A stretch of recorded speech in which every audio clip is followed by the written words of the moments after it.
Forgot to start recording, but we're moving. We have our narrator coming in. May I have your attention, please? Welcome to the North Carolina Transportation Union. We will be taking you on a 25-minute train ride around Spencer Shop. Very squeaky. Prepared steam locomotives or something wrong. North Carolina Transportation Museum is committed to making your visit a safe and enjoyable one. Please remain in your seat during the on-site train ride and refrain from walking about the passenger car or changing seats.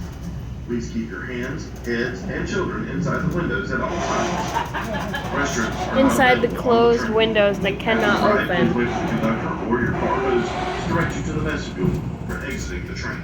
Thanks for riding, and thanks for visiting the museum that moved you. And now, all aboard! Gunner's over there. The building was built in 1898 and is very similar to passenger stations in small towns across the country through most of the 20th century. Railroad stations were centers of commerce, handling passengers, mail, and railway express agency freight, which is today UPS or FedEx.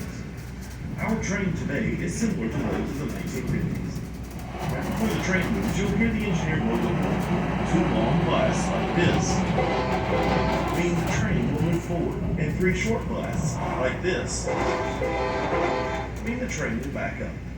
Train crews use the horn as well as hand signals, lantern signals, and radios to communicate with each other. As we shove north, the tracks out the right side of the train belong to Norfolk Southern and are part of the route between Washington, D.C. and Atlanta, Georgia. In fact, we are exactly halfway between the two cities, 300 miles each way. That is why Spencer shops are located in this precise location.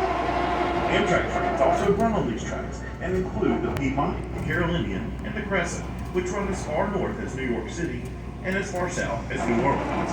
The first tracks were laid here in 1850 by the North Carolina Railroad. Extra question.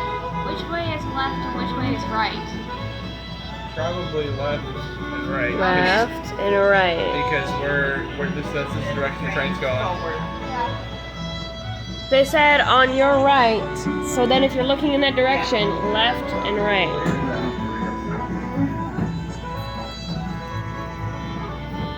You would think those signs would say left and right then instead of east and west. They must have closed the door back there because I can't see the caboose anymore. And Well, not from this angle. Oh, we're backing up. I didn't hear the whistle. Southern Railway opened He said there'd be a whistle. 1896. All that was here was farmland and trees. The town of Spencer, like the shop, was named for Samuel Spencer, the president. We don't have a narrator. And textile workers in this part of North Carolina. Mill workers generally lived in a company house. Wait, what? We went all the way back? Comparable railroad jobs. Rent, utilities, and store items were taken from their wages. Southern Railway employees including Spencer owned their own house, shopped in the public fields, and enjoyed higher wages. Railroad jobs were part-time, which led many employees to work for 30 to 50 years before retiring. Many families had several generations working at the same time at Spencer shops. Oh, backwards though. You're going backwards faster than you're going forward. Yeah.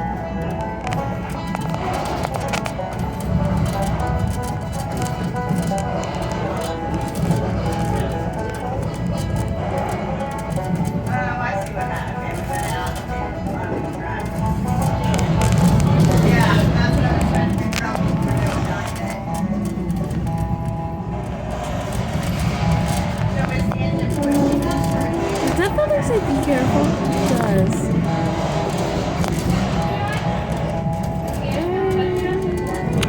Whoa, never mind.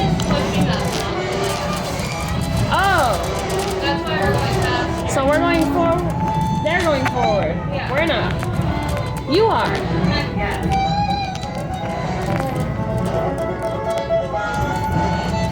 Yeah, because I touched on that too.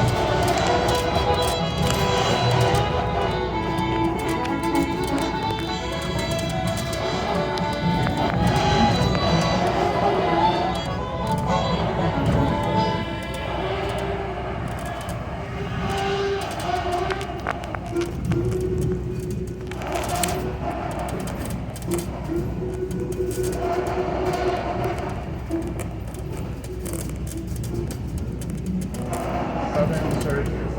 Yep.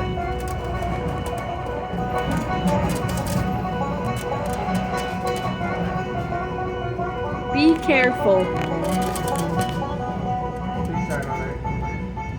As we continue our trip, you may notice the two big silver tanks with the letters SR painted on them on the right side of the train. Wait, where? Built in the 1920s, these two large water tanks held water for fighting fires here on the side. Back there. Oh, those ones. Wait. Had to be pumped in all the way to the Yakima River, which is 4 miles away to the north. Next to those tanks is a small red brick building.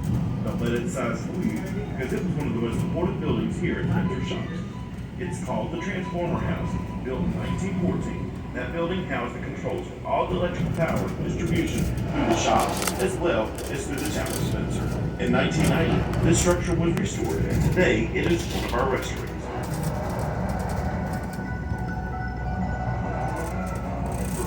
There's W Woolworth on that train. Coming up on the right side of our train, you will see a Way out of the building medium-sized here. red Right brick. there, yeah. That's called the Master Mechanic's Office. Built in 1911, the Master Mechanic's Office held the offices of the Master Mechanic, payroll clerk, office clerks, and the officials of the naval division of the Southern Railroad. Today it houses our administrative offices, and the gift shop, which we call the gift station. So where's everything that they know is a little bit behind. The big gray building behind the Master Mechanic's Office is believed to be the oldest building on site. It is called Warehouse Number 3. Built in 1896, it housed the Master Mechanic's Office until it moved to the MMO in 1911. From that date to this, it has continued to function as a storage facility as well as an area for special events. The last building in this line is the metal building that has all the windows in it. It is called the Flue Shop. Built in 1924, it was used to store and repair the flues of a steam engine. A flue is a tube that allows heat and smoke from the firebox to travel through the boiler, thus heating the water to make the steam to turn the locomotive flues. The steam locomotive can have anywhere from 200 to 350 flues inside its boiler. Today, the Flue Shop houses our museum's antique automobile collection.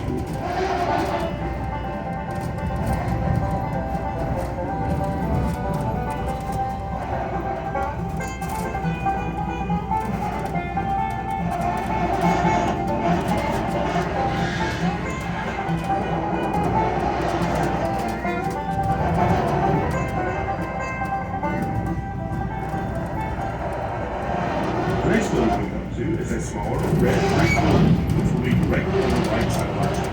This building is called the Oil House. It was built in 1913, and though its building size is not very large, the basement alone was built large enough to hold 5 large oil tanks, each capable of holding up to 52,000 gallons of oil. Every train crew was required to stop there and pick up a supply of oil before going on a mainline run.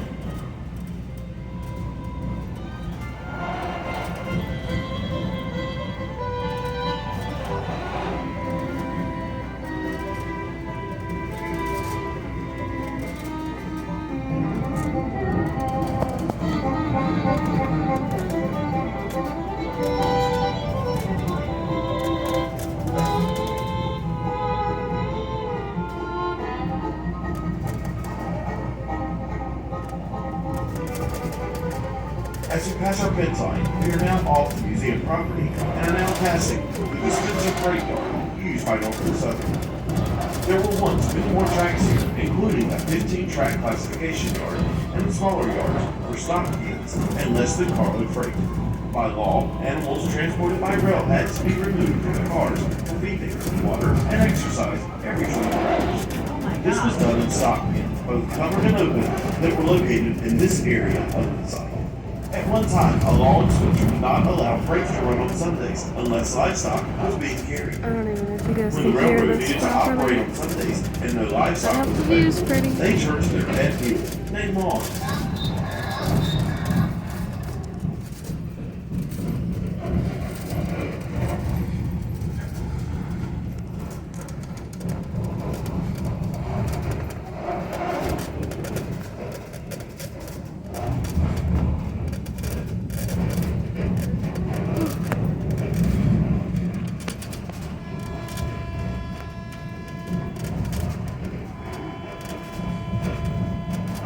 Yeah.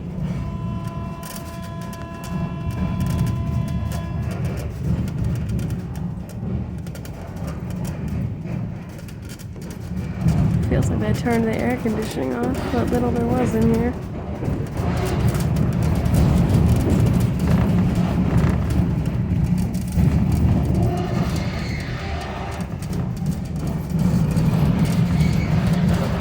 Track, and then we're gonna go back the other way. It's a lot of empty trash. Yeah.